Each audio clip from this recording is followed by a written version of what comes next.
Bem, pessoal, então é um prazer estar aqui com vocês. Para quem não me conhece, então, eu sou a professora Patrícia Quintão. Eu trabalho no Ponto dos Concursos desde 2008. De lá para cá, já foram mais de 450 turmas por mim ministradas. Eu participo hoje de todos os projetos no Ponto dos Concursos. Eu sou coordenadora de todos os cursos de Informática e Tecnologia da Informação. Eu participo do Ponto Recursos, dos cursos em PDF, das turmas de elite do Ponto dos Concursos, da plataforma do Ponto Mais e assim por diante. Eu vou mostrar então aqui para vocês. Tá tudo ok aí com a imagem? Sim? Mandei só um alô aí para eu poder continuar. Guilherme, tá tudo ok? Ei, Guilherme, tudo bem? Tem um colega aí com vocês, ó. Um excelente professor que eu adoro. Eu sempre indico ele também pelas minhas redes sociais. Paulo, boa noite, São José dos Campos. Ok, gente. Bem, qualquer problema vocês mandem para mim pelo chat que eu verifico por aqui. Então, eu vou compartilhar aqui a tela, tá? Para a gente dar início à apresentação. Então, como me encontrar? Tem o meu e-mail aí do Ponto dos Concursos, patricia@pontodosconcursos.com.br. No site do Ponto, você tem uma página de cada professor, ok? E nós temos aí um projeto, né, é uma plataforma de questões comentadas, com diversas revisões personalizadas, mapa da mina, e essa plataforma ela tem o nome de Ponto Mais. Eu aproveito a oportunidade para convidá-los a conhecê-la. Vocês podem testá-la gratuitamente por 7 dias, e lá você tem muito mais do que um simples ambiente de questões. Você tem um sistema de estatística inteligente que direciona o seu estudo para aquilo que é importante. Você tem os nossos algoritmos, né, os aplicativos, trabalhando em tempo real para verificar qual é o seu rendimento na utilização dessa plataforma. E aquelas planilhas que vocês utilizam para registrar as horas líquidas, né, de estudos, vocês podem obter todo esse planejamento aí de forma automatizada, ok? Então, o sistema ele registra também e calcula as horas líquidas estudadas por vocês pela plataforma. E tem as recompensas pedagógicas que vocês irão conquistando, né, à medida que forem subindo de nível na utilização do ambiente. O que eu falo é que a gente só não faz o cafezinho ainda. Mas se vocês vierem aqui em Belo Horizonte, né, tem um cafezinho, um pão de queijo aqui para eu oferecer a vocês. Bem, pelas redes sociais, eu estou lá no Instagram, no Facebook, tem aí o endereço que vocês podem acompanhar posteriormente. Eu já tenho 2 livros publicados, o primeiro com foco na Fundação Carlos Chagas, e esse livro ele já está hoje na 3ª edição, e o segundo livro é o livro de questões comentadas com foco na banca CESP. É o de 1001 questões. Ele foi lançado em 2016, já foi para a 2ª edição agora em 2017, e está bem aí, os dois estão, né, já podem ser utilizados e continuam né, com as disciplinas que estão sendo cobradas aí nos últimos certames. Quem gosta de sorteio, levanta a mão. Coloca aí um oi para mim no chat. Enquanto isso, eu vou abrindo aqui só o YouTube para eu acompanhar vocês por lá também. Eu coloquei aí no meu Instagram, Profa Patrícia Quintão, a foto oficial de um sorteio que eu estou fazendo aí com vocês.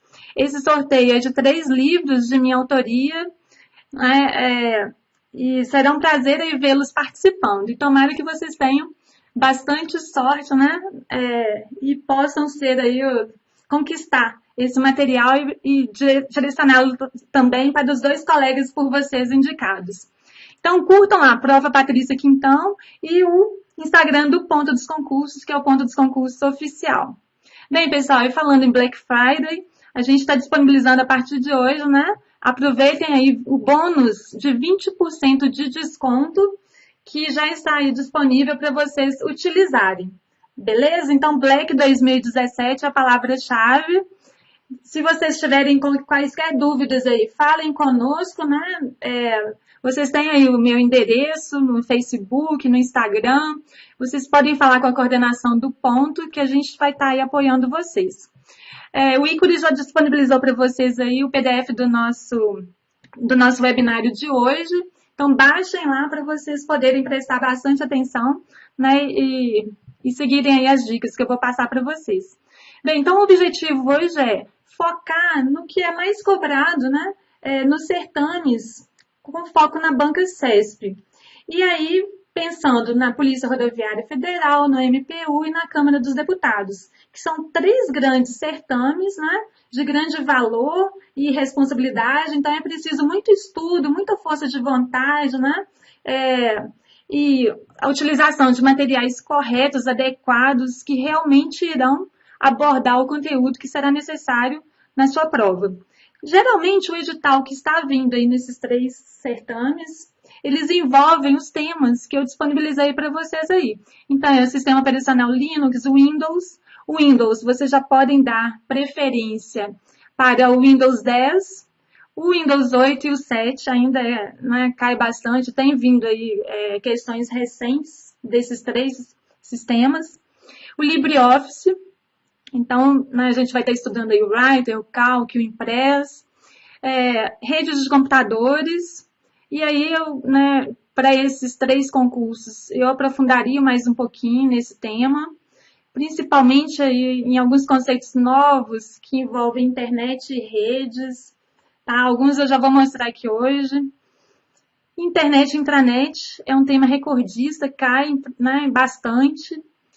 Programas de navegação, então a gente tem aí versões atualizadas. Baixem esses aplicativos e comecem a utilizá-los, prestando atenção de forma que vocês consigam ir memorizando os principais itens que são utilizados por vocês e aqueles pontos que nós mapeamos em nossas aulas, ok? Então, tem alguns pontos que sempre são cobrados e eu dou bastante destaque em todo o material. Nós já temos aí o Edge, que é o navegador que faz parte já do Windows 10, então ele também ele foi cobrado muito pouco, o CESP ainda não explorou algumas características dele que eu já coloquei para vocês. A parte de correio eletrônico. Então, o Outlook, o Thunderbird, o Outlook Express, o Express ainda cai em prova, tá? Então, mas o que a gente precisa, na verdade, é saber aqueles conceitos principais. Quais são os protocolos ligados ao ambiente de correio eletrônico? Então, qual é o protocolo para envio de mensagens, para recebimento, para acesso das mensagens? E como que funciona aquela questão de endereçamento? Então, quando você manda uma mensagem para alguém com cópia para uma outra pessoa e com cópia oculta para um terceiro indivíduo, qual que é a diferença entre essas ações? A parte de spams, ataques e golpes envolvendo a utilização de correio eletrônico. A banca gosta muito. Bem, sítios de busca e pesquisa. Tá? Então, caracteres aí, formas de busca que você pode realizar a partir de um website, redes sociais, computação em nuvem. Então, temas importantes e de grande valor para a prova. Eu marquei em destaque aí alguns itens mais, né, que merecem ainda mais a nossa atenção.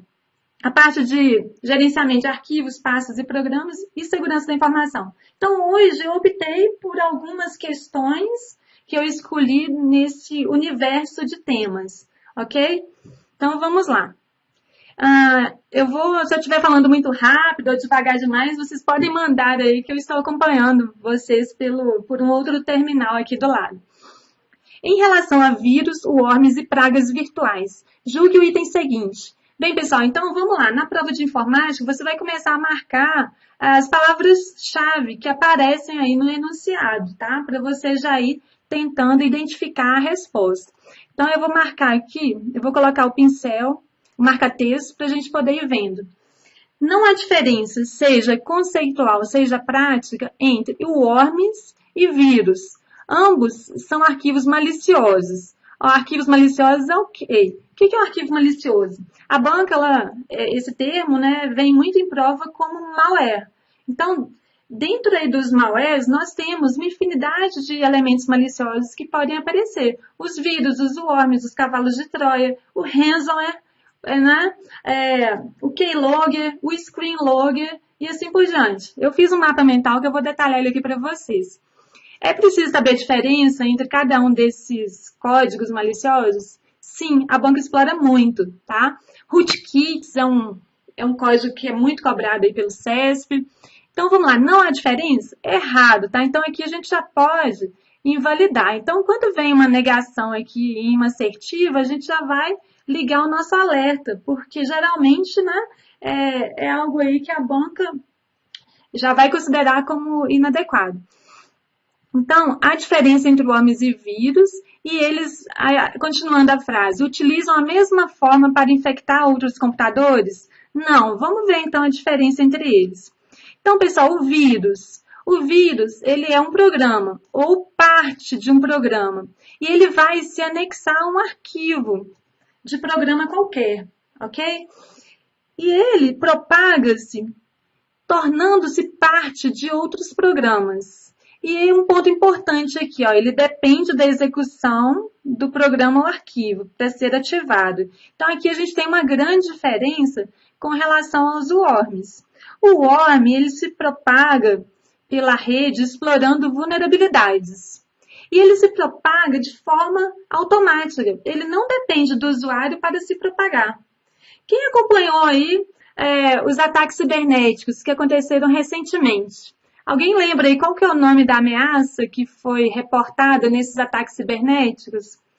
Quem lembrar, escreve aí para mim no chat. Vamos lá, teve um ataque cibernético, ele foi divulgado extensivamente na mídia e nós tivemos aí uma série de organizações que sofreram com esse tipo de ataque.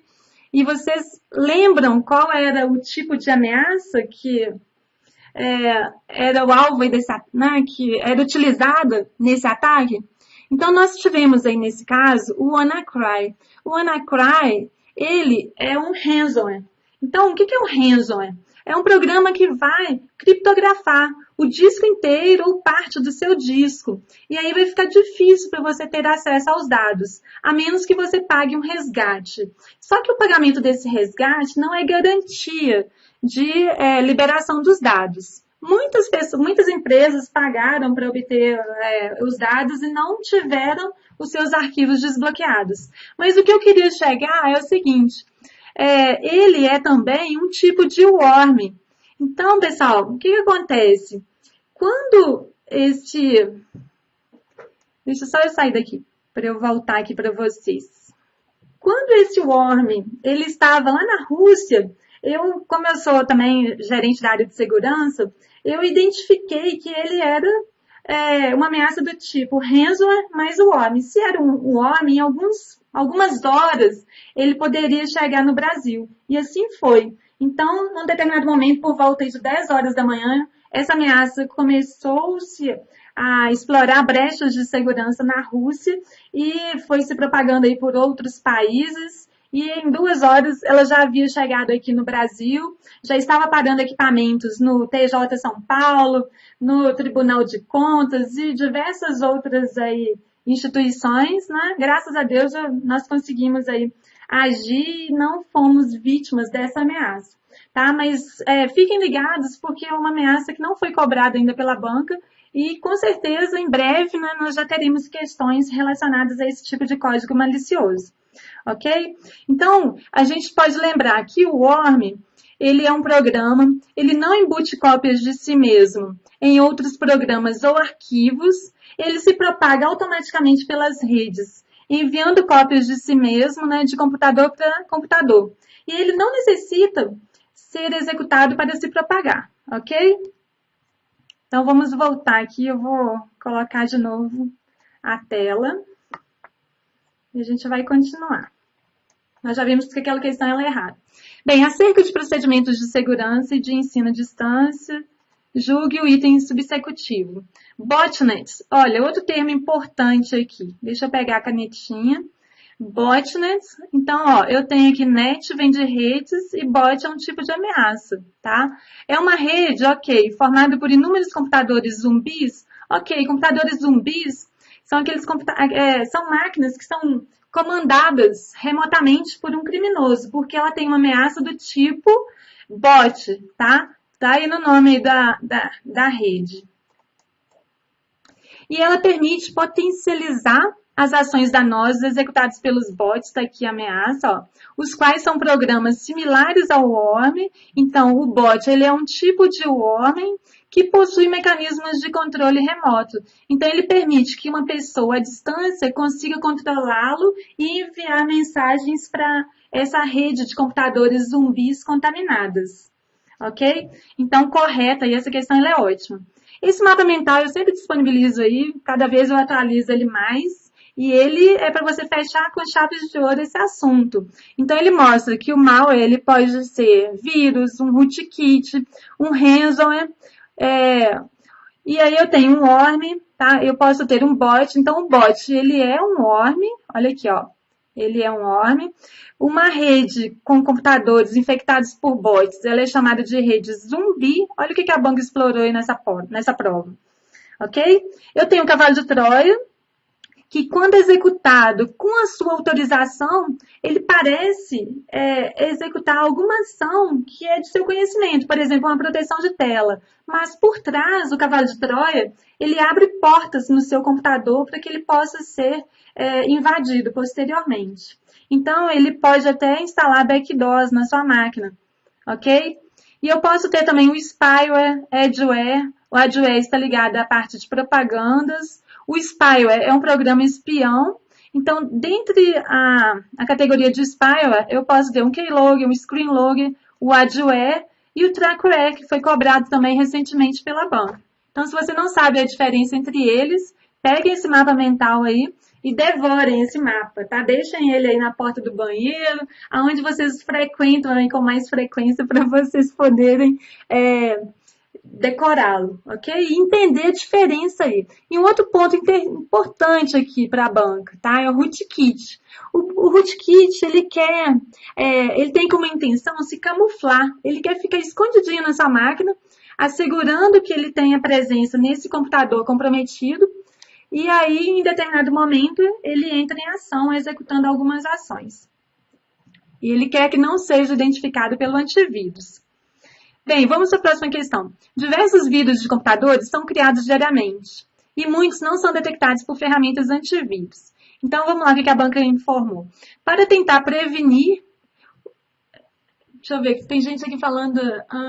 Ok, pessoal, o mapa mental você vai conseguir ver depois na impressão. Aqui eu passei rapidinho sobre ele, ok? Bom, vamos voltar aqui à questão. Para tentar prevenir uma infecção por vírus ou malware, algumas ferramentas de antivírus procedem à detecção por heurística, técnica de detecção de vírus baseada no comportamento anômalo ou malicioso de um software. Então, ele está falando que a detecção por heurística baseia-se na análise do comportamento. Então, vamos lá. A gente tem, então, o antivírus, ele possui várias formas de identificar o código malicioso. Então, a detecção por assinatura, ela divide os arquivos em porções de código e ele compara essas porções de código com as assinaturas com a base de assinaturas de vírus do antivírus. Se for identificada aí uma coincidência, né, ele já enxerga que isso é vírus. E a detecção por heurística, ela permite que o antivírus faça uma análise de comportamento da ameaça. E aí ele consegue, ao analisar o comportamento de um determinado aplicativo ou programa, se isso tem a ver com o vírus, né, o código malicioso. Então, está correta aí essa assertiva. Próxima questão. Worms, assim como o vírus, são autorreplicáveis. Bem, quem que se replica automaticamente? Né? A gente já está vendo aqui que tem um erro. E os worms, assim como os vírus, necessitam ser executados pelos usuários? Não, já vimos que isso aqui já é uma assertiva inválida. Tá? O worm ele se propaga automaticamente explorando vulnerabilidades. Então, ele não necessita ser executado pelo usuário, como acontece aí com o vírus. A função principal de uma ferramenta de segurança do tipo antivírus é monitorar o tráfego de rede? Não, né? Verificar arquivos que contenham códigos maliciosos? Perfeito, pessoal. Fazer backup de segurança dos arquivos considerados críticos? Não, né? Bloquear sítios de propagandas na internet? Não. Evitar o recebimento de mensagens indesejáveis de e-mail? Também não, ok? Aqui eu teria o anti-spam para essa funcionalidade. Próxima questão. Para garantir a segurança da informação, é suficiente, cuidado com essas palavrinhas aí, instalar e manter atualizados antivírus. Bem, falar que existe algo 100% seguro, isso é uma utopia em segurança da informação, porque a cada segundo, a cada minuto, você tem novas ameaças explorando vulnerabilidades que surgem no seu ambiente, ok? E aí eu quero lembrar uma coisa para vocês.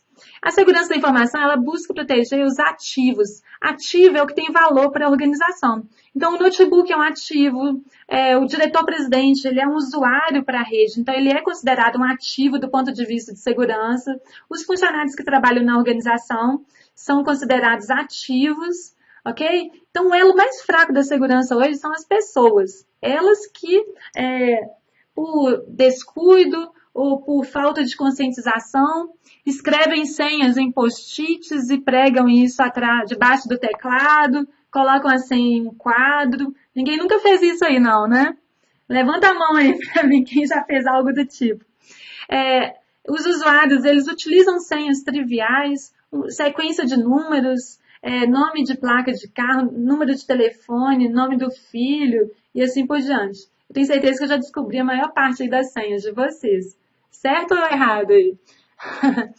Então, pessoal, e para você garantir a segurança, você vai adotar uma série de medidas preventivas ou até mesmo corretivas, né, para resguardar o ambiente que se quer proteger. Então, você pode ter anti-spam, antivírus, anti-spyware, você vai aplicar os patches, que são as correções de segurança, você vai cuidar da sua senha, que tem que ser uma senha forte. Então, você pode, por exemplo, misturar letras, números, caracteres especiais, uma letra em maiúscula, para ir tornando a sua senha cada vez mais segura. E não utilizar a mesma senha em todos os serviços que você acessa. Então, se você tem uma senha fragilizada e você a utiliza em todos os serviços, o que vai acontecer? O criminoso lá, o cracker, ele vai ter acesso a todas as suas aplicações, ok? Então, ele vai poder enviar e-mails no seu nome, fazer ações aí nas redes sociais, acessar o sistema bancário, e não vai ser nada agradável. Então, para garantir a segurança, é suficiente instalar e manter atualizados antivírus? Não, só isso nunca vai ser suficiente, tá? Para você poder garantir a segurança em um ambiente que se quer proteger. Rootkits, olha só, um outro tipo aí de malware, que é muito explorado pelo CESP. É um arquivo que infecta o computador sem causar maiores danos, ainda que implique a pichação da tela inicial do navegador. Bem, pessoal, o rootkit, eu já falei que a intenção dele é se camuflar. Ele quer assegurar sua presença no computador que foi comprometido, impedindo que ele seja encontrado por um antivírus. E o rootkit ele é muito grave, ele é difícil de ser identificado, ele é ativado antes que o sistema operacional tenha sido completamente inicializado, e ele pode fornecer programas do tipo de backdoors, sniffers, scanners, né, que irão mapear vulnerabilidades na rede, que irão capturar informações que transitam na sua rede. Ele instala programas para remover as evidências que são registradas em arquivos de logs. Então, é uma ameaça muito difícil, né, de difícil detecção e que, né, nós não desejamos que ela entre em nosso computador. Então, o item está errado. A segurança da informação em uma organização depende integralmente de áreas de tecnologia, optar pela adoção de recursos de segurança atualizados, como firewall e antivírus. Errado, tá? Ela não vai depender integralmente da área de tecnologia. Somos todos responsáveis pela segurança da informação. Então, você, usuário, a área de tecnologia da sua empresa, todos os departamentos, cada um tem que fazer a sua parte nesse processo para que você tenha um ambiente íntegro ao final e seguro. Ok? Então, optar pela adoção de recursos de segurança atualizados como firewall, antivírus, são alguns exemplos aí de recursos que você pode utilizar. A remoção de códigos maliciosos pode ser feita por meio de... Bem, então anti-spam não tem nada a ver, né? Filtro de aplicações não está relacionado à remoção de códigos maliciosos. IPS e DS também não vai estar. Anti-phishing, geralmente aqui você tem sistemas desse tipo em navegadores. A melhor resposta aqui nesse caso é o anti-spyware, que é a letra A. Nem toda ferramenta anti-spyware é antivírus e vice-versa, ok? Então, geralmente, os programas mais atuais, eles possuem essas duas ferramentas integradas, ok? Por exemplo, o Windows Defender, atualmente, ele já é antivírus e anti-spyware. Antigamente, ele era só anti-spyware. Antigamente, não, algum tempo atrás, tá? Algum pouco tempo. Lá no Windows 7, por exemplo, ele era um anti-spyware, somente. Gente, malwares são mecanismos utilizados para evitar que técnicas invasivas sejam instaladas nas máquinas. Não, ele é a própria ameaça. Tá errada essa questão. Tem esse próximo item. Esse item, ele destaca os princípios da segurança da informação.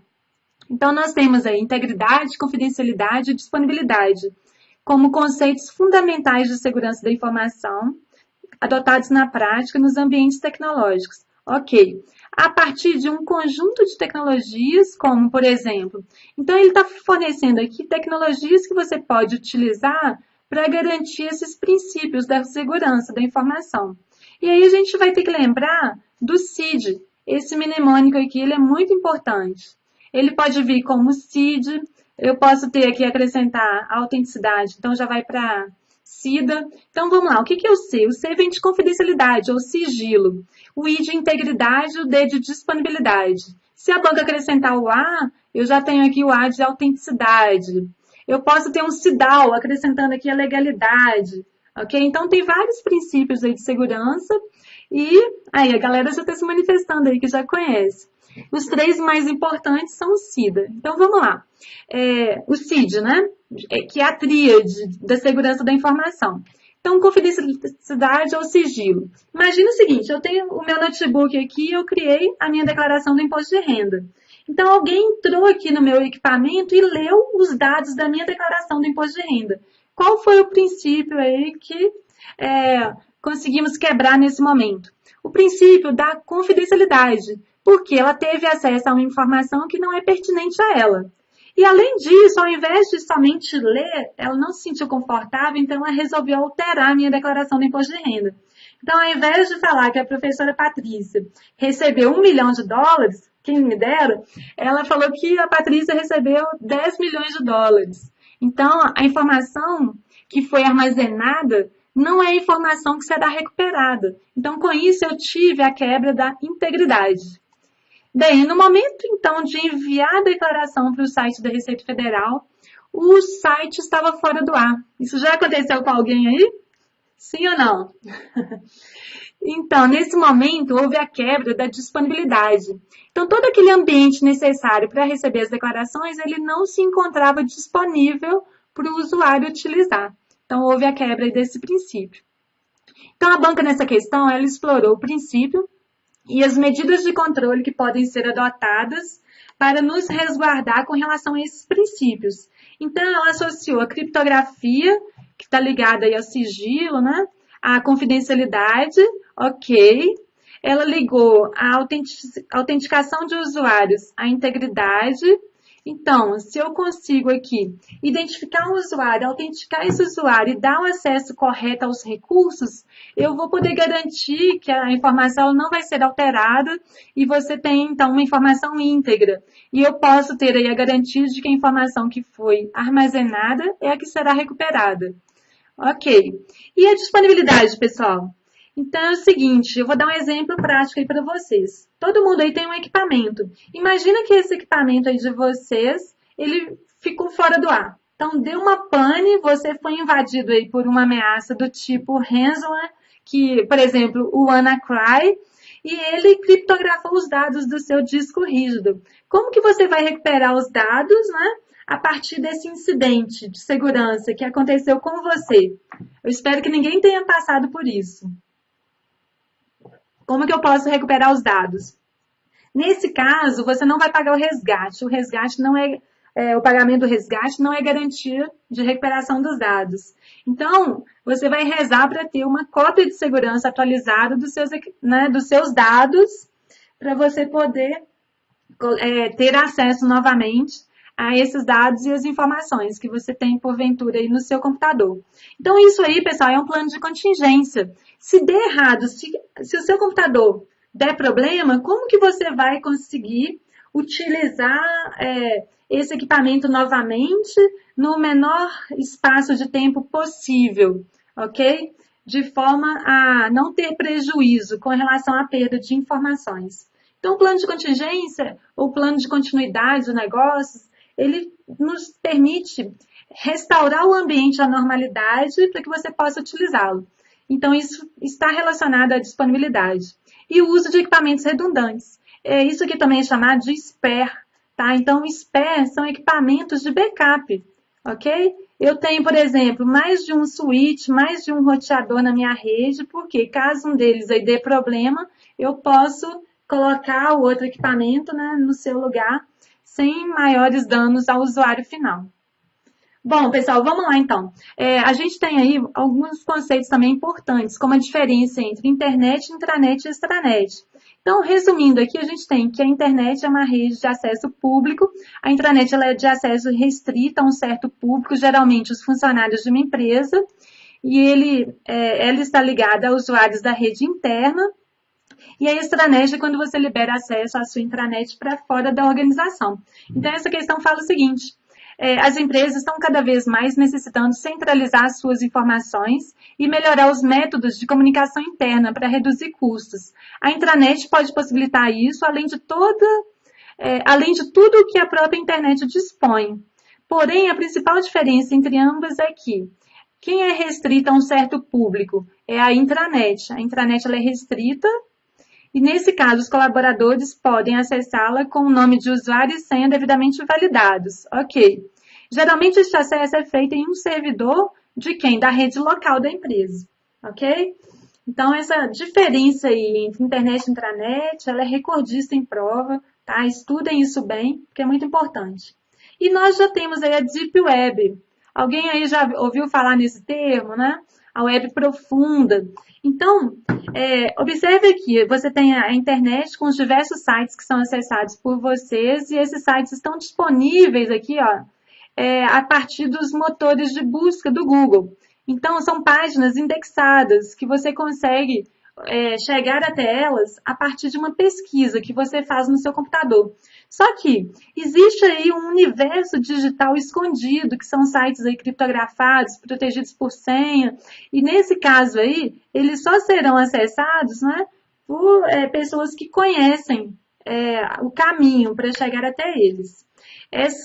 Então, essa parte aqui que não se encontra disponível e indexado pelos mecanismos de busca é o que a gente chama da Deep Web. Então, deem atenção a isso, peguem isso aí no nosso material, que é muito importante para a prova.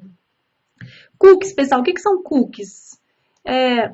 Cookies nada mais é do que um arquivo texto que o servidor web ele cria e salva na máquina do usuário, para poder armazenar informações de navegação desse usuário.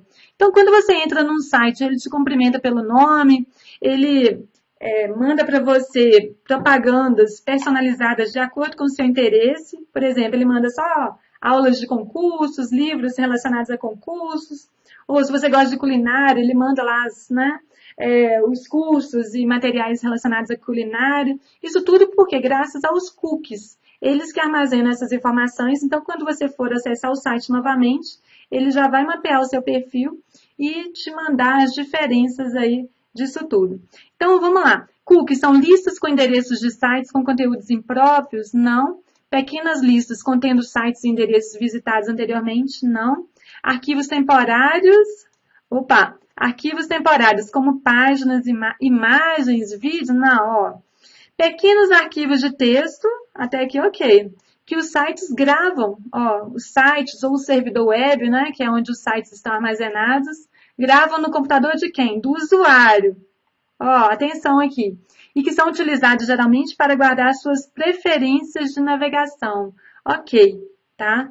Alguém está me perguntando aí sobre a Dark Web e a Deep Web. São termos similares aí para esse tipo de questão que eu mostrei para vocês. Viu, Karina? Tem web profunda, tem vários nomes aí para nomear esses elementos. Então, aqui, pessoal, cookies a gente já viu. E E eu posso, então, nessa questão, bloquear a ação de cookies de terceiros e cookies internos.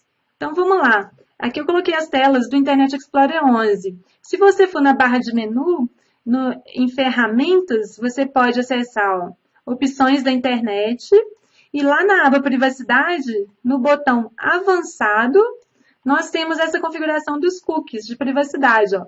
Então, eu posso aqui bloquear os cookies internos e cookies de terceiros, se eu desejar. Ok? Então, a banca perguntava justamente isso. Essa questão seguinte. Cookies são arquivos enviados por alguns sítios da internet aos computadores dos usuários, ó, perfeito, com o objetivo de obter informações sobre as visitas a esses sítios. O usuário pode impedir que os cookies sejam armazenados em seu computador. Ok, por essa opção que eu ilustrei para vocês.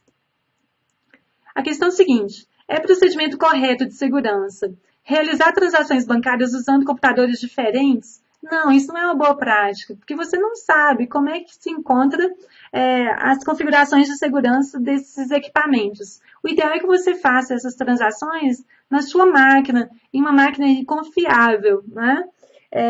E que você consiga entender qual é a procedência dela e saiba quem fez as configurações para você não ter riscos de se ter aí um keylogger ou outro tipo aí de código malicioso nesse computador capturando as suas informações. É uma boa prática desativar a atualização de programas como Java e plugins? Não. Aqui também, isso aqui é relativo, tá? Tem plugins maliciosos, mas você também pode desativar alguns programas Java de aplicativos bancários. Então, você vai ter que ir vendo o que você vai liberar ou não nesse contexto. Bloquear por meio de mecanismos de controle o acesso a notícias relacionadas à segurança? Não, isso aqui é importante que você tenha acesso a esse tipo de notícia. Então, enquanto nós tivemos aí os ataques cibernéticos com a ameaça do tipo WannaCry, se você aí tivesse acompanhado a mídia, você já ia pensar duas vezes na hora de ligar o seu computador. Porque se você tivesse dúvida de que a sua máquina estava atualizada, né? Você deveria fazer a atualização dela inicialmente para depois colocá-la na internet, para não correr o risco de ter a sua máquina comprometida. Usar soluções de segurança como antivírus e firewall, né, é procedimento correto? Ok, aqui, na verdade eu mudei a opção aqui, a letra D. Não acessar sítios cujos endereços se iniciam com HTTPS? Não, isso aqui é uma boa prática. Então a resposta é a letra D, tá? E aí eu coloquei algumas diferenças aí entre uma conexão padrão e uma conexão com HTTPS. Ok, pessoal? Tá tudo bem aí? Mandem um alô aí pra mim. Vocês já irão aproveitar aí hoje o Black Friday. Então tem um cupom aí de desconto que nós já passamos aí para vocês. Ok? Então uma conexão padrão, pessoal, ela não provê requisitos de segurança. Alguns indicadores. Quando você digita http://www pudim.com.br, tá? Esse não é um site seguro. E, na verdade, até o HTTP ele nem vai aparecer para vocês, porque ele já é o padrão aí das conexões e ele pode ser omitido da barra de endereços do navegador. Então, quando eu tenho aqui uma conexão padrão, um símbolo do site, né, um logotipo, é apresentado próximo à barra de endereços. Então, eu tenho aqui a barra de endereços, ó, e eu tenho aí ok, tudo certinho aí. Beleza, pessoal. Continue firmes aí, porque eu sei que todos vocês são persistentes e querem a aprovação, né? E também a nomeação, é claro, tá? E a gente está aqui para poder auxiliá-los nesse processo. Então, pessoal, eu quero que você saiba a diferença quando você está acessando uma conexão padrão ou não. E a partir de agora, vocês irão observar aí cada um dos sites que vocês estão acessando para identificar essas diferenças. Então, na conexão padrão, o símbolo do site, né, um logotipo, ele é apresentado próximo à barra de endereços. E quando você passa o mouse sobre ele, ele não vai te apresentar detalhes sobre a identidade do site. Numa conexão segura, você... Opa, tem alguém aí, ó, Longares. Longares, o livro, você pode ganhar esse livro. Ele está querendo o livro de 1001 questões da professora Patrícia. Eu coloquei aí no material de vocês aí, que vocês estão com ele em mãos, o link, o endereço da minha da minha página do Instagram, né, do meu Instagram, e você pode participar do sorteio de 3 livros aí de minha autoria. Tá? Quem sabe você não vai ser o felizardo. Vamos lá, pessoal. Então, na conexão segura, você já tem o uso do HTTPS. Eu tenho transferência de dados sensíveis. E você já vai ter aí um cadeadinho fechado, ó, que aparece na barra de endereços. Tá? Então, a gente já tem esse cadeado, ó. Aqui tem uma outra opção dele. E ao clicar sobre ele, você vai ter detalhes sobre a conexão e sobre o certificado digital em uso.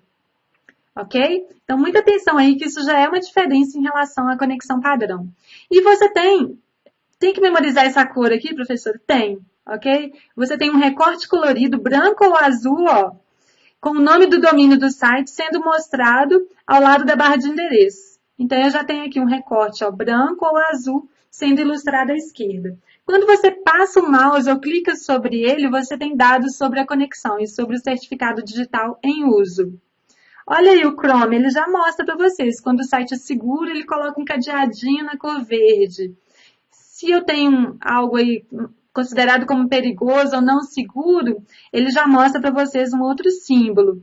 Tá? Se é não seguro e ele ainda não conseguiu identificar, já tem um outro símbolo que é ilustrado. Então, preste atenção aí quando vocês forem, né, acessar o navegador para identificar se a conexão que você está acessando é segura ou não. Qual é o protocolo de internet para transferência segura com uso de certificado digital? Uma chance aí para vocês, né? Então, eu tenho aqui, ó, HTTPS, letra B é a resposta dessa questão. Pessoal, tem um mapa mental aí para vocês, com os protocolos mais cobrados em provas pela banca. Então, nessa questão aí, ela citou o IMAP. Então, o IMAP é um protocolo ligado a correio eletrônico que te permite acessar suas mensagens de correio eletrônico. Você acessa a mensagem diretamente no servidor de correio. Ele não vai descarregar as mensagens por completo para o seu computador, a partir de um programa cliente de correio eletrônico. O HTTPS, então, permite aí uma transferência segura, né? Então eu posso utilizar para acessar os sites de internet banking, sites de comércio eletrônico. O POP3 me permite receber as mensagens de correio eletrônico e ele vai baixar essas mensagens para o meu computador, ok? Para a máquina do usuário. E o SNMP, que é um protocolo de gerenciamento simples de rede. Tá? Então, se você quer monitorar e gerenciar uma rede de computadores, permitindo aí que se verifique o status dos dispositivos dessa rede, você pode utilizar o SNMP. Token Ring é um conceito ligado à parte de redes, de computadores, tá? Naquelas topologias sem anel, e aí não é o motivo aí de eu explicar aqui agora. Bem, pessoal, continuando aí, a conexão segura não acabou naquele item. Então, agora a gente tem uma conexão segura com os certificados EVSSL, tá? Então, aqui esse certificado, ele é emitido por um processo mais rigoroso de validação do solicitante. Então, aqui tem-se uma verificação de que a empresa foi legalmente registrada, ela encontra-se ativa, você tem dados adicionais dessa empresa como o endereço físico dela. Esse tipo de certificado vem sendo utilizado para ajudar a proteger contra ataques de phishing, ok? Phishing, scam, né, como quer que vocês queiram nomeá-lo. E aqui eu já tenho, além de todas aquelas características que eu falei anteriormente, você já tem aqui, ó, a barra de endereço e o recorte são apresentados na cor verde, ó. A gente já tem aqui, ó, esse aqui já está todo com a cor verde, ok? E no recorte é colocado ainda o nome da instituição dona do site. Então, aqui eu tenho, ó, empresa, exemplo limitada, BR, tá? Então, o nome da instituição responsável por esse domínio. É isso. Isso aí já foi questão de prova. Então, vamos lá. Sempre que um acesso envolver a transmissão de informações sigilosas, é importante que um funcionário se certifique do uso de conexões seguras. Quando você tem uma conexão segura aqui, o endereço começa com HTTP? Não. O endereço do site não começa com www? Não tem nada a ver. Um símbolo do site, logotipo, é apresentado próximo à barra de endereço e ao passar o mouse sobre ele, não há detalhes sobre a identidade do site. Errado. Apenas o desenho de uma chave, esse apenas aqui já invalidou. A barra de endereço e recorte são apresentados na cor verde, Não é isso que eu mostrei para vocês? E é o nome do proprietário do site, indicando se tratar de conexão com a EVSSL, muito segura, como também é o HTTPS. Perfeito, letra E é a resposta. Agora ficou fácil, não é isso? Entenderam aí, pessoal? Ok, Marcos, Débora, cadê a galera aí? Lugares. Vamos lá, pessoal. Na segurança da informação, controles físicos são soluções implementadas nos sistemas operacionais. Se eu estou falando de sistema operacional, eu estou me referindo a um software. Então, nesse caso, eu vou utilizar o quê? Controles lógicos. Em uso nos computadores, né? Então aqui isso já tem como inadequada essa questão. Na questão seguinte, em segurança da informação, denominam-se engenharia social as práticas utilizadas para obter acesso a informações importantes ou sigilosas sem necessariamente utilizar falhas no software. Ok, perfeito até aqui. Mas sim, mediante ações para ludibriar ou explorar a confiança das pessoas. Ok, pessoal. Então aqui, por exemplo, eu ligo para vocês, me fazendo passar aí por um funcionário do suporte, e aí eu solicito para fazer alguns testes o seu nome de usuário e a sua senha de acesso à internet. E aí você vai lá e manda os dados aí para a professora Patrícia. Então, nesse caso, eu abusei da ingenuidade, da sua confiança para obter informações sensíveis de vocês, tá? Para utilizá-las a favor do crime digital. Ok? É assim que os hackers atuam. Os crackers, eu vou falar a diferença aqui entre eles. Então, correta essa assertiva. Ok, pessoal, obrigada aí pelo feedback de vocês. Continuamos aí. Vírus do tipo boot, quando instalado na máquina do usuário, impede que o sistema operacional seja executado corretamente. Porque ele vai se instalar logo naquele início, lá na hora que o sistema é carregado, ele já é carregado para a memória. Então, ele vai impedir que o sistema seja executado corretamente. Ok? Naquele mapa mental tem a diferença entre os principais vírus e é importante você saber quais são os efeitos aí de cada um deles para o seu equipamento ou a sua rede. A principal diferença entre crackers e hackers. Bom, pessoal, a mídia não especializada chama todo mundo de hackers. Tá? Então, qualquer matéria que você pegar aí na revista Veja, né, na literatura não especializada, eles vão colocar como hackers. E isso gera um certo sensacionalismo, ok? Porque é legal falar, os hackers invadiram a empresa X e assim por diante. Bem, mas no meio técnico, que é o meio aí em que eu lido, né? E que nós, profissionais aí da área de TI, atuamos, você tem que diferenciar o cracker e o hacker. Eu sou hacker, tá? Mas cuidado, vamos ver a diferença. A banca aí nessa questão misturou uma série de conceitos. Ela fala o seguinte, a principal diferença entre crackers e hackers refere-se ao modo como esses malfeitores da área de segurança atacam. Os crackers são mais experientes. Não, os dois são experientes e realizam ataques sem utilizar software. Eu posso utilizar uma engenharia social, né? Então, isso não é diferença aí entre esses elementos. Ao passo que os hackers utilizam códigos maliciosos associados aos softwares para realizar ataques ao ciberespaço. Bom, tudo errado isso aqui. Então, para vocês guardarem e nunca mais esquecerem. Como é que chama aquela droga? Crack. Crack não é uma droga? Nos lembra aí algo do mal? Então, você já vai saber que o cracker é o carinha do mal e o hacker é o carinha do bem. Ambos têm profundo conhecimento da área de tecnologia, têm profundo conhecimento de segurança da informação. Só que o hacker, ele quer invadir o sistema com o intuito de identificar vulnerabilidades e proteger a organização com relação a essas vulnerabilidades. O cracker não, ele quer invadir, ele quer ter a finalidade aí de obter vantagem competitiva, obter dinheiro, tá? Então é o carinha do mal. Alguém está me perguntando aí, o que é um bot? Um bot, ele é uma ameaça do tipo worm, com a diferença que ele é comandado remotamente por um criminoso virtual. Então, uma rede com vários bots, com várias máquinas contaminadas por bots, ela é conhecida como botnet. Eu falei isso lá atrás aí para vocês. Bom, pessoal, uma das formas aí de manter o aparelho de telefone celular livre de vírus é deixar o Bluetooth habilitado, ó. Cuidado, tá? Isso aqui é uma péssima ação que você pode realizar. Porque você pode ter aí outros equipamentos se conectando à sua máquina e enviando códigos maliciosos para o seu dispositivo.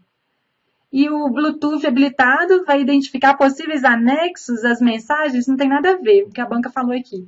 Errada essa assertiva. Seguinte, ao iniciar seu dia de trabalho, Daniel se deparou com inúmeros aplicativos abertos em seu computador. Vamos marcando aqui, ó, os pontos importantes. O que deixava a máquina lenta, sujeita a travamentos frequentes. Ele constatou ainda que somente um desses aplicativos era necessário para a execução de suas atividades. Nessa situação, para melhorar o desempenho do computador, Daniel deve utilizar um antivírus instalado localmente para eliminar os aplicativos que estiverem consumindo recursos além do normal. Bem, o antivírus aí não vai resolver esse problema, tá? O antivírus consegue identificar se o consumo abusivo aí é de algum código malicioso, mas geralmente, né, como ele citou aí, tem vários aplicativos sendo executados e somente um era importante, ele pode usar o gerenciador de tarefas, por exemplo, e parar, né, os demais aplicativos que não são necessários nesse momento, para ele conseguir utilizar o computador normalmente. E aí, pessoal, um item interessante para vocês pesquisarem, a questão da multitarefa preemptiva e a multitarefa colaborativa, ou cooperativa. Eu já vi os dois termos. O mais usado é o cooperativa. Antigamente, lá na época do Windows 95, se você abrisse 5 aplicativos e um deles travasse o seu computador, isso acabava comprometendo a máquina como um todo e você não conseguiria mais utilizar aquela máquina. Você teria que reiniciar a máquina para poder utilizá-la normalmente. Hoje não, travou aqui uma aplicação, eu consigo finalizar essa aplicação e continuar utilizando a máquina, porque nós utilizamos no Windows 10, no Windows 7, no Windows XP, no Windows 8, a multitarefa preemptiva. Um firewall além de hardware, um software de segurança de rede que permite restringir determinados acessos não autorizados. Bom, essa questão foi anulada e a banca gosta muito disso. Então, o firewall ele pode ser um hardware, um software ou uma combinação de hardware e software, tá? Então, isso invalidava essa questão. E essa temática de firewall já veio aí no CESP de várias formas. Eu coloquei algumas delas aí para vocês, depois vocês podem dar uma lidinha, tá? Então, o firewall, ele visa impedir acesso indevido dentro da própria rede e também acessos oriundos da internet. Para que se utilize o firewall do Windows, aqui eu tenho um exemplo de firewall via software. Mecanismo que auxilia contra acessos não autorizados. A instalação de um equipamento de hardware na máquina é desnecessária. Ok, porque ele é um firewall de software, então eu não preciso ter o hardware instalado aí no equipamento. Depois vocês podem olhar aí os demais itens. Eu quero passar por outros elementos aí que eu disponibilizei para vocês. Então, na parte de correio eletrônico, é importante que você saiba a diferenciação entre os principais protocolos. Então, nós temos o SMTP, para envio de mensagens de correio eletrônico. Eu tenho o POP3, que me permite receber as mensagens de correio eletrônico e eu posso descarregar essas mensagens para o meu computador. Você tem como configurar o seu programa cliente de correio eletrônico para ele deixar uma cópia também no servidor, tá? Mas o padrão aí para diferenciar na prova é esses elementos que eu estou passando aí para vocês. O IMAP me permite acessar as mensagens de correio diretamente no servidor de correio, tá? Então, eu mostrei aqui a diferença entre os dois. E aí, vocês precisam saber qual que é a diferença entre um programa cliente de correio eletrônico, como o Mozilla Thunderbird, o Outlook Express, e um programa de webmail. Então, o webmail te permite acessar o computador de qualquer lugar, né, a partir de um browser.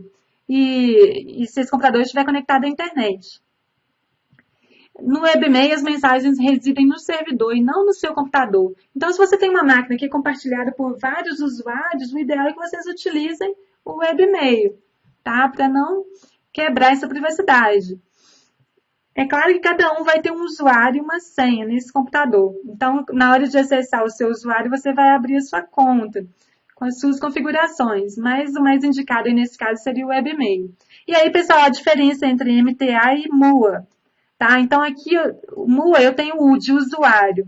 No MTA eu tenho T de transporte. Quem faz a transferência de correio é o servidor de correio eletrônico. Quem é o usuário? Quem que vai permitir acessar as mensagens do usuário? É o programa cliente de e-mail. Então, atenção aí a esse item que de vez em quando ele é cobrado em prova. Eu coloquei aqui para vocês algumas portas lógicas. Professor, eu preciso decorar? Alguém vai me perguntar isso aí no chat.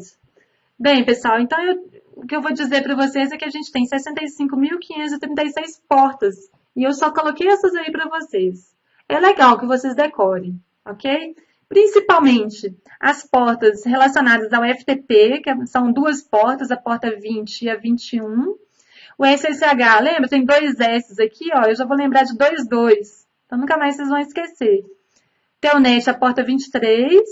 SMTP. Aqui, pessoal, a porta mais utilizada era 25. Se ela vier ainda na prova, pode ser considerada. Agora, se você tiver 25 e a 587 na prova, você vai marcar a 587, que é a recomendada atualmente. Tá? Então, por quê?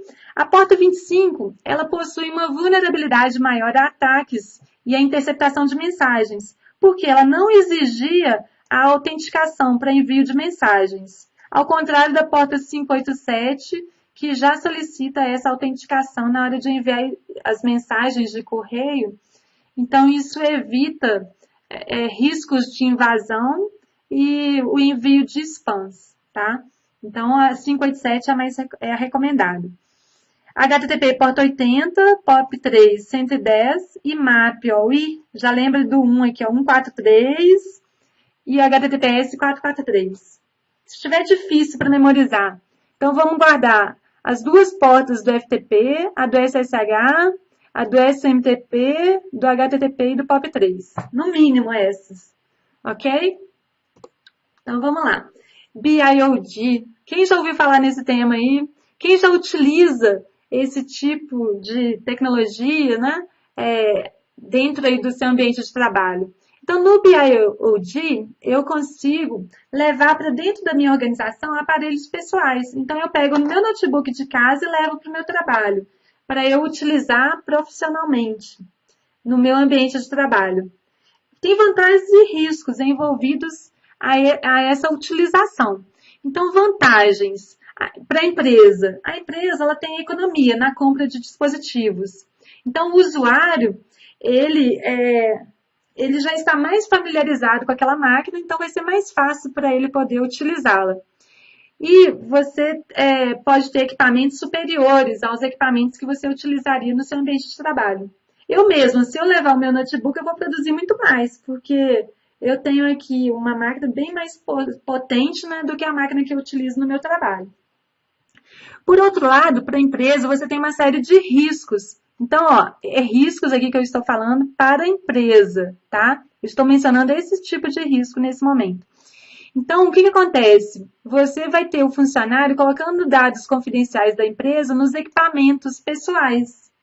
Isso não é legal do ponto de vista de segurança da informação.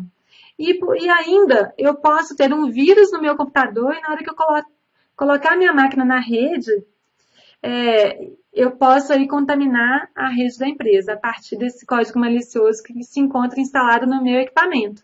Então, se eu tenho, por exemplo, um worm na minha máquina, na hora que eu conectei essa máquina na rede da empresa, esse worm ele se propaga automaticamente pela rede, via broadcast. O que é isso, professor?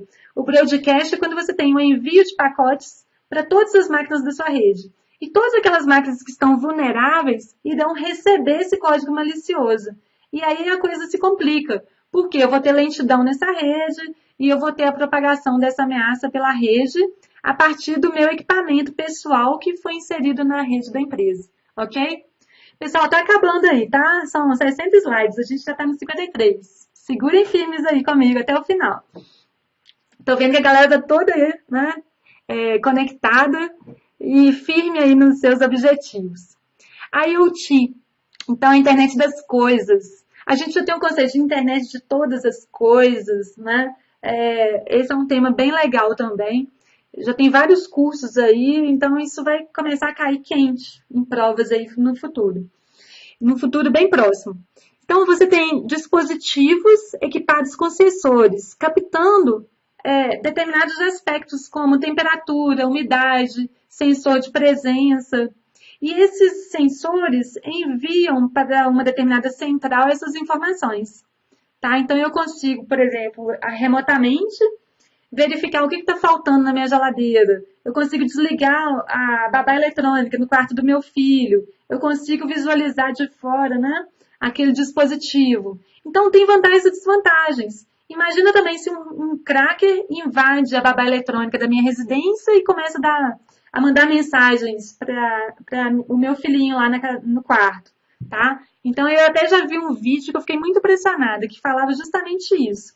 Isso me deixou assim bem receosa em utilizar a babá eletrônica, sem se preocupar com segurança, é claro.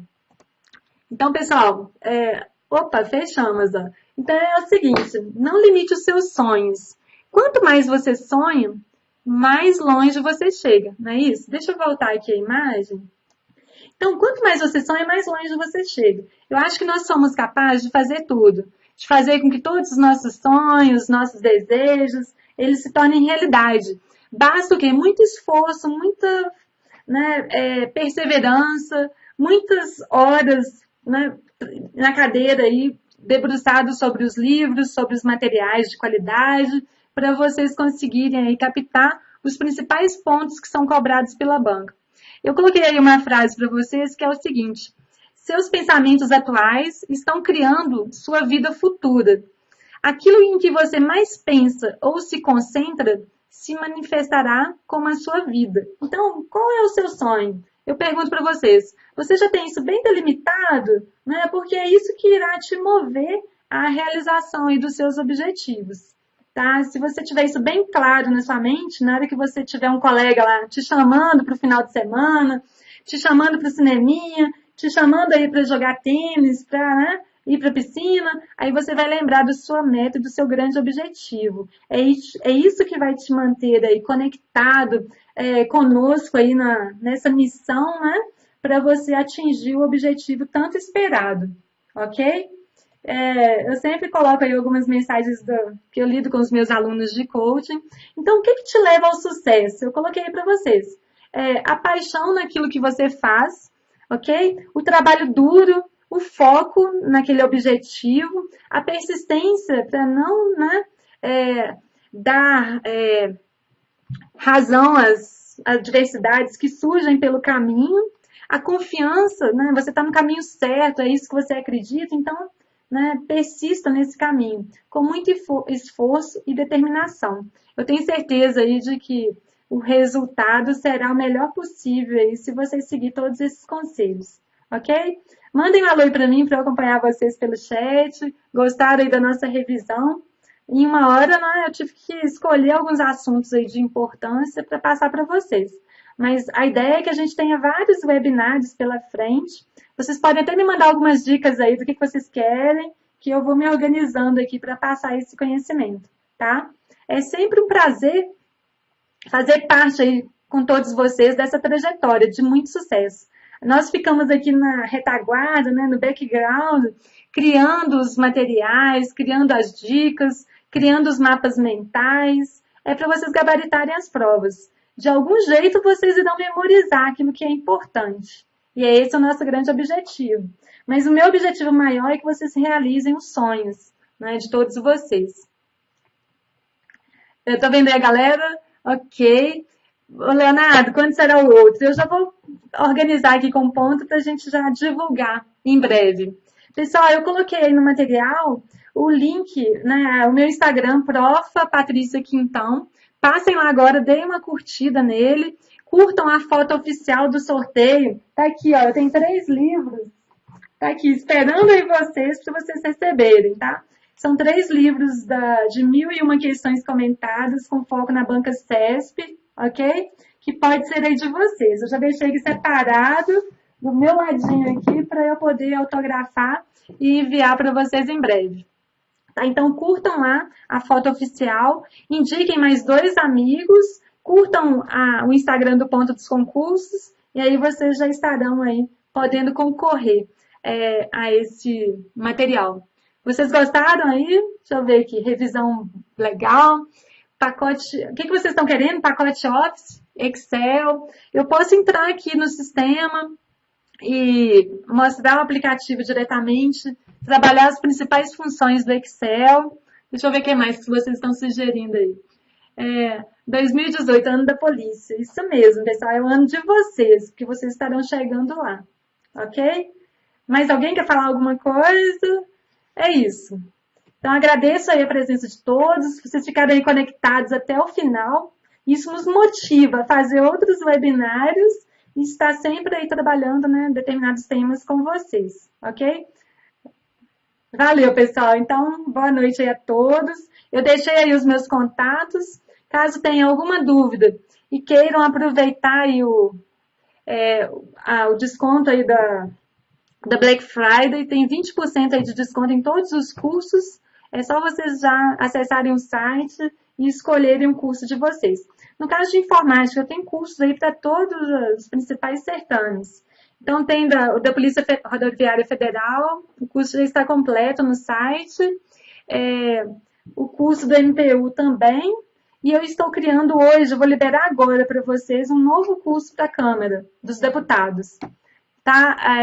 A Câmara dos Deputados já entra aí, daqui a meia horinha já vai estar lá no site para vocês. Ok? Mas tirando isso, nós temos aí as turmas de elite, a plataforma do Ponto Mais, então se cadastrem na plataforma também do Ponto Mais. Vocês podem utilizar gratuitamente por 7 dias. Todas as questões de informática de lá e de tecnologia da informação foram comentadas por mim exclusivamente, tá? Então, você já conhece aí o padrão, né, que eu utilizo nas aulas. Tá aí, pessoal, ó, o Ícaro colocou aí para vocês o link para acessar o material de hoje. E todo o site, então, está com 20% de desconto. Então, quem estava aí pensando em adquirir um curso, a hora é agora, tá? A palavra-chave do cupom é o Black 2017. Tá aí, falei é segredo para vocês. Ok? Então tá jóia, pessoal. Boa noite a todos. Até a próxima. Eu já vou divulgar a partir dessa semana o nosso próximo webinário. Mas fiquem ligados aí no site do Ponto. Tem vários webinários bem interessantes aí pela frente, que serão de grande valia para vocês, ok? E aceito aí as dicas. Mandem para mim pelo e-mail do Ponto ou então pelo Facebook ou Instagram, que eu tenho o maior prazer em atendê-los. Ok, pessoal. Valeu, então.